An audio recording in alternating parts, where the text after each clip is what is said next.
Vítam vás na druhom dni Bratislavských módnych dní a práve teraz tu mám Stanku. Stanka, ahoj.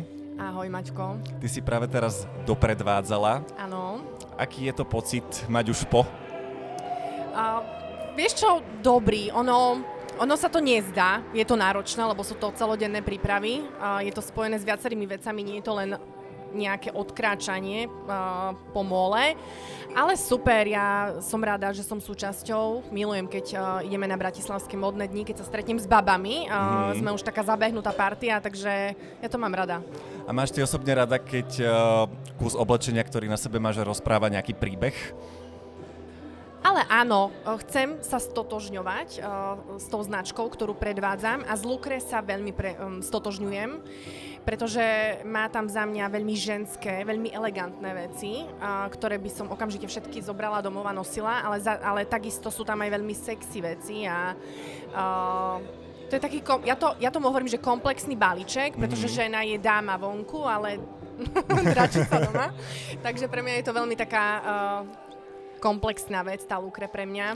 Ty si pre mňa osoba, ktorú ja si neviem vôbec predstaviť, že v tričku a teplákoch. Ale asi sa to deje, hej? Jasné, že sa to deje. A ešte u nás na dedine, keď furikujem drevo, tak jasné, že sa to deje. Ešte stále jazdíš na traktore? No, už som dlho nejazdila, ale normálne som mala chuťky minulé, že poviem dedovi, či mu netreba preparkovať traktor.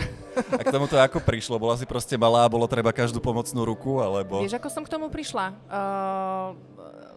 Najskôr som k tomu prišla tak, že dedovi zdochlo auto. Sme mali taký starý Mercedes, ja som mala 16 rokov. 16. Bola zima, Poľadovica. Nikto nebol doma, len ja.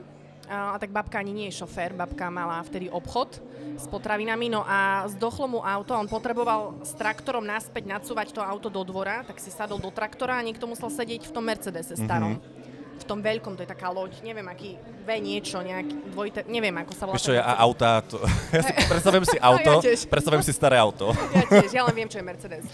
No, tak ja som to tak pekne vycúvala na prvú šupu, čo ja som nikdy nešoferovala predtým, no a on poď ho, už ma učiť šoferovať, už sa mu to zapáčilo, že ma učiť šoferovať. Tak najskôr ma učil v tom Mercedese na Poľadovici, teda sa pohnúť hore do kopca. A tak to si začala tým najhorším možným.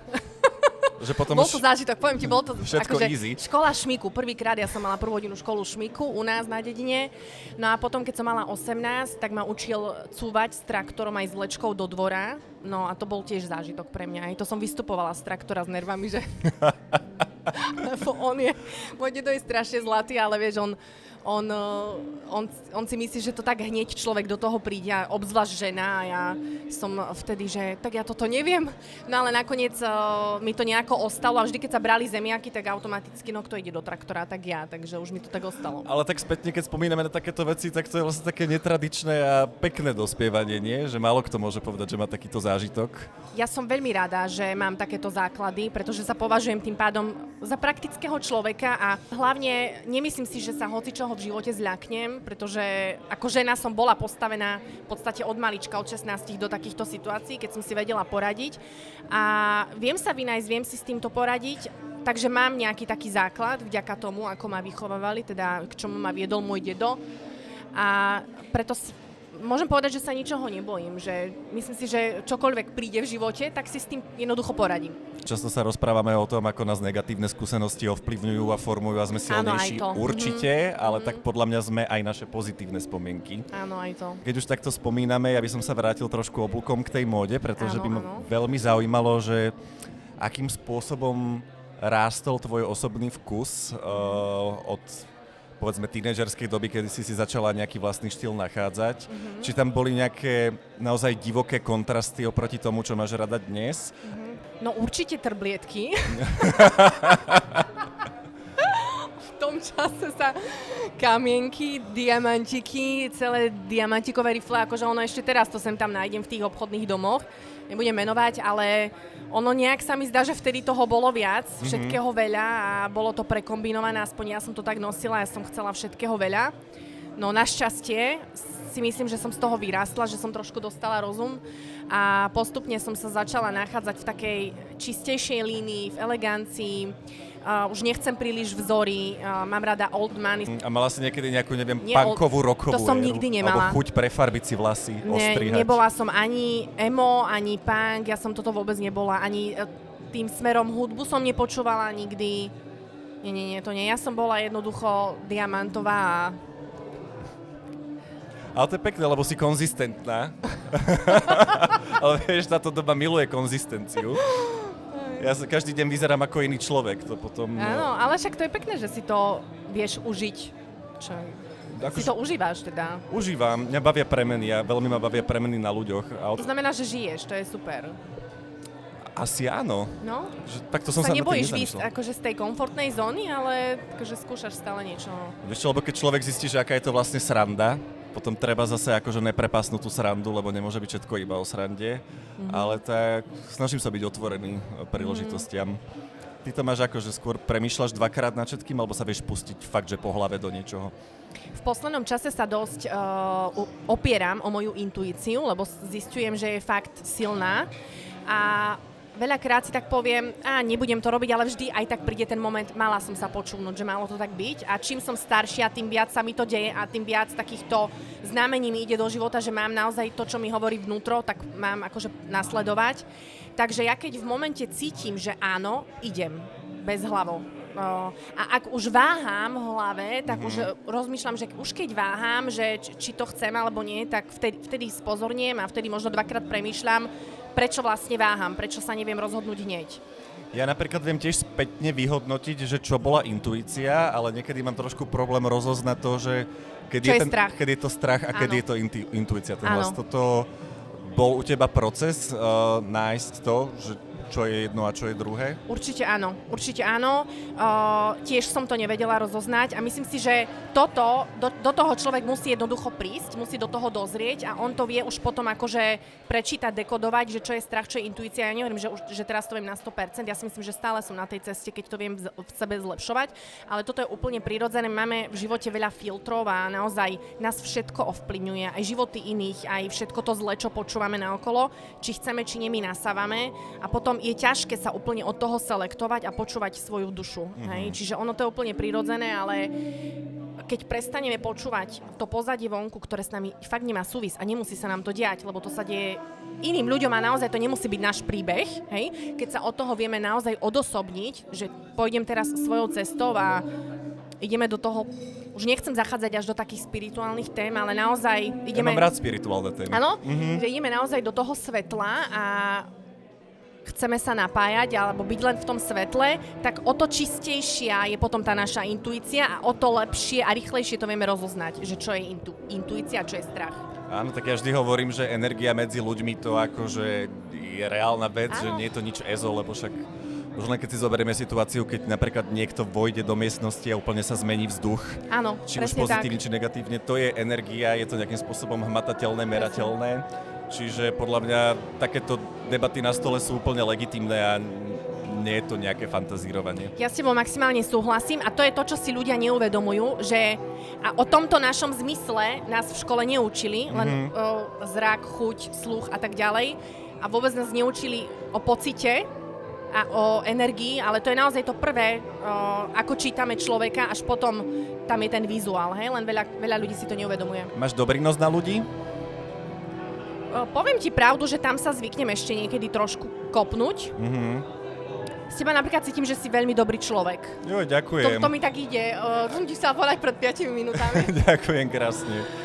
Snažím sa. Niekedy mi príde myšlienka, o tom človeku cítim a príde mi to, hej, ale určite sa stane v živote niekedy ešte, že neodhadnem ešte dobre toho človeka, ale ono to je aj tak, že veľakrát my vnímame toho druhého, teraz sama sebe nahrám nechťac vlastne, veľakrát toho druhého vnímame na základe toho, aký sme my proste vo vnútri, hej, že čo sme my zažili a čoho sme boli súčasťou, tak potom vidíme aj druhých ľudí. Ak často si myslíme, že ľudia klamú, je to pravdepodobne preto, že aj my vieme klamať, alebo sme boli často oklamaní a tak ďalej, hej. Je to pravda, ja som aj minule tak poznamenal, že si presne to, čo si o sebe myslíš, že si. Áno. A je to spojené hlavne s tým, aspoň pre mňa osobne, že keď je v tom niekto vokálny. Lebo ja napríklad sa môžem pozerať na človeka, veľakrát sa na ľudí pozerám, zistím, že lepším spôsobom, než oni sami na seba. Že úplne si hovorím, že ona je taká dobrá, ona je taká pekná, on je taký múdry. A keď ten človek začne pravidelne o sebe veľmi nahlas pochybovať a upozorňovať na nejaké detaily, čo samozrejme, zvyčajne tieto detaily vidíme iba my sami, že vtedy mi ale tak klikne, že keď tak vravíš, že začnem sa na ňo pozerať cez ten jeho pohľad, ale vlastne na čo? Je to iba o pohľade, keď si budeme hovoriť na seba pekné veci, tak asi budú pekné potom, no. Hej, ono to nemusíš sa ani snažiť, to máš v očiach, vieš? Ďakujem pekne. Dobre, a ešte by som dal jednu otázočku na záver. Áno. Ty si teda asi najznámejšia Slovákom, že si vyšla z jednej reality show. Áno. A ja musím povedať, že pre mňa osobne pre mňa to bola prvá séria toho, čo som pozeral a bola si taký element toho, že áno, baví nás dráma, baví nás krik, ale že zároveň je pekné to pozerať kvôli tomu, že sa tam deje niečo pekné. Že si niekto stojí za svojimi hodnotami, že nezrádza samého seba, že asi každý vie, že keď urobí veľkú show na kameru, bude mať veľké čísla, ale to už je potom otázka, že či to za to stojí. Ja neviem, či ty to sleduješ dnes, akým štýlom sa to vyvíja. Ja mám pocit, že už je to trošku oveľa ďalej, než to bolo v čase, keď si tam bola ty. Ano. A či by si vedela predstaviť za súčasných okolností, že do toho nastavenia, ako tá show je, ako tie dievčatá prekračujú hranice, by si išla opäť prvýkrát? V tomto nastavení, ako som teraz, asi nie. V tom období, keď som šla do Ruže, tak ja som mala dosť nešťastné obdobie aj čo sa týka vzťahov, práce. Ja som bola v jednom cykle takom nešťastnom a nevedela som z toho výjsť. A veľmi som potrebovala v živote zmenu. Ja som nešla ani po peniazoch, ja som dobre zarábala v tej práci, kde som pracovala veľmi dobre, nadštandardne. Ja som nešla po peniazoch, ani som nepozerala na to, že čo z toho bude mať z tej Ruže. Ja som jednoducho potrebovala veľmi odísť z toho života, čo mám. Úplne zmeniť život a odísť a zmeniť všetko. Ľudí okolo seba, všetko, hej. Čiže toto bol môj jediný cieľ a bolo to pre mňa stresujúce, lebo však nevedela som, či ma potom príjme naspäť zamestnávateľ v práci a či bude mať z čoho platiť nájom a tak. Vtedy som to potrebovala psychicky veľmi a urobiť tú zmenu. Niečo ma ťahalo urobiť tú zmenu, ale momentálne, bola ako som tá teraz... intuícia? Možno hej, ale tam bolo veľmi veľa strachu ešte. Ja som veľmi dlho bojovala s tým, či ísť. Ja som najskôr chcela, potom som mesiace odmietala, že nechcem. Už som prestala s nimi spolupracovať. Už som bola taká, že nechcem. Bála som sa veľmi. Tam bolo ešte veľa strachu. Ja som tiež odtedy prešla veľmi veľkou premenou ešte aj od Ruže. Že tam som mala veľký strach, že čo bude, že či sa dokážem potom o seba postarať, lebo ja som všetko som si už platila v tom čase sama a nechcela som, že by mi to padlo aj tá práca a teraz čo budem robiť, hej? Že vrátim sa od Ruže a o 2 týždne vypadnem a čo ďalej bude. Tam bolo veľa strachu. To si ľudia inak neuvedomujú veľmi často, že veľakrát sa na to pozerajú, že prečo sa tam niekto drží zubami, nechtami, ale my sme akurát dnes rozoberali, že naozaj, že opustiť svoj život. Áno. Aj povedzme možno do nejakej finančnej neistoty, akože to nie je len tak. Ty máš tak. normálny pocit, že ideš vkročiť do čiernej diery a ty nevieš kam. Ty nevieš absolútne, že aspoň ja som mala ten pocit, ako keby som mala vkročiť do niečoho tmavého a neviem, kde je svetlo. Taký som mala pocit. No a teraz, keďže som, myslím si, že dosť spokojná aj v porovnaní s tým, kto som bola predtým, tak v tomto okamihu by som nezamýšľala sa prihlásiť do Ruže, ale vtedy som to potrebovala, podľa mňa. A neľutuješ? Nie, vôbec. Tak ďakujem ti veľmi krásne za rozhovor a s týmto posolstvom, aby sme nič neľutovali, sa na teraz lúčim. Ďakujem. Ahojte.